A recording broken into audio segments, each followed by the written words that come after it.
بسم اللہ الرحمن الرحیم الحمدللہ رب العالمین وصلی اللہ علی محمد وآلہ الطاہرین ولعنۃ اللہ علی اعدائہم اجمعین الی قیام یوم الدین۔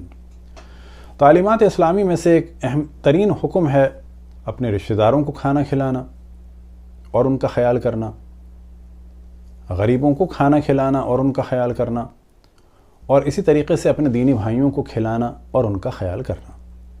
یہ تینوں عنوان الگ الگ ہیں: اطعام المؤمنین، اطعام الفقراء اور اطعام الارحام۔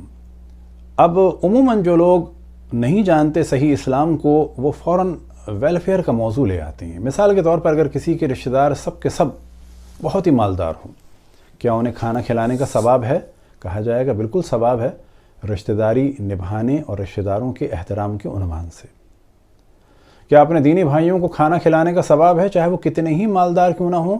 تو کہا جائے گا بالکل ثواب ہے، اور یہ ایک خاص عنوان ہے۔ آیا غریبوں کو کھانا کھلانے کا ثواب ہے؟ بالکل ثواب ہے، وہ ایک الگ عنوان ہے۔ اب اگر یہ تینوں عنوان ایک ہی جگہ شامل ہو جائیں کہ کھانے کا اہتمام کیا جائے، رشتہ دار بھی آئیں، برادران دینی بھی آئیں، اور ساتھ ہی ضرورت مند بھی آئیں، تو کہا جائے گا نور علی نور۔ پس تمام دنیا تشیع میں، چاہے ایران ہو، عراق ہو، شام ہو، لبنان ہو، بحرین ہو، اور پھر چاہے حجاز میں مدینہ ہو، یا اسی طریقے سے قطیف و احسا اور خبر و دمام ہو، بحرین ہو، انڈیا ہو، پاکستان ہو، ہر جگہ آپ کو رسم ملے گی کہ کھانا پکانا اور مختلف عناوین سے، چاہے وہ غم کے ہوں چاہے وہ خوشی کے ہوں، ان میں کھلانا۔ انہی رسوم میں سے ایک رسم ہے کہ جو ایران میں بہت زیادہ ہے اور مختلف علاقوں میں بھی ہے، وہ ہے امام حسن علیہ السلام کا سفرہ یا دسترخوان۔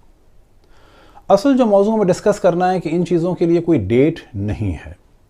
اب فرض یہ کریں کہ ہم نے منت مانی کہ جیسے ہی میرا کام ہوگا، اس کے اگلے دن میں لوگوں کو امام حسن علیہ السلام کے دسترخوان میں بلاؤں گا۔ میرا کام ہو گیا، فرض کی بات یہ ہے کہ 21 جمادی الثانی کو، تو میں نے 22 کو بلا لیا۔ یہ بھی ہو سکتا تھا کہ میرا کام ہو جاتا 9 کو، تو میں 10 کو بلا لیتا، اور 9 شعبان کو تو میں 10 شعبان کو بلا لیتا۔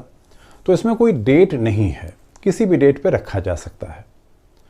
اتفاقاً یہ کلچر ہمارے برادران اہل سنت میں بھی انڈیا میں رہا، اور وہ امام جعفر صادق علیہ السلام کی نیاز کی صورت میں، اور 22 رجب کو۔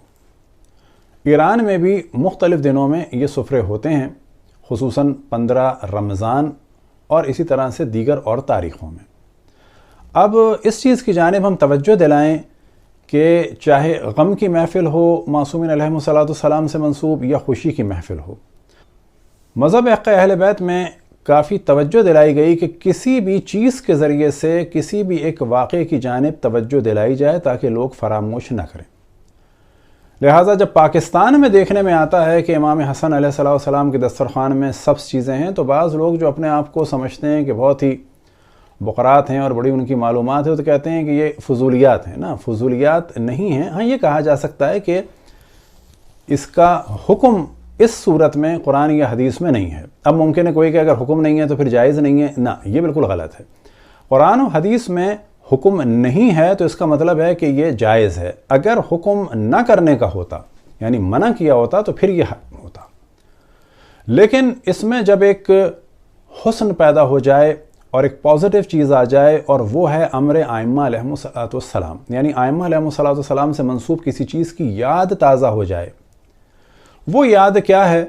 تو 2 طرح کی روایات ہیں، اتفاق سے اہل سنت میں بھی ہیں، کہ جب لباس آئے جنت سے امام حسن امام حسین کے لیے، تو امام حسن کا سبز تھا اور امام حسین علیہ السلام کا سرخ تھا، کہ جس کی وجہ تھی کہ امام حسن علیہ السلام کو زہر دیا جائے گا اور امام حسین علیہ السلام کو قتل کیا جائے گا، اور آخر وقت میں ایک کے جسم کا رنگ سبزی مائل ہو جائے گا، یعنی سبز سا ہو جائے گا، اور ایک کے جسم کا رنگ سرخ ہوگا۔ بالکل اسی طرح سے ایک روایت ہے کہ جب معراج پہ رسول اللہ صلی اللہ علیہ وسلم تشریف لے گئے، تو وہاں پر 2 انہوں نے گھر دیکھے، کہ ایک زبرجد سے تھا کہ جس کا رنگ ہرا تھا، اور ایک یاقوت سے تھا کہ جس کا رنگ سرخ تھا۔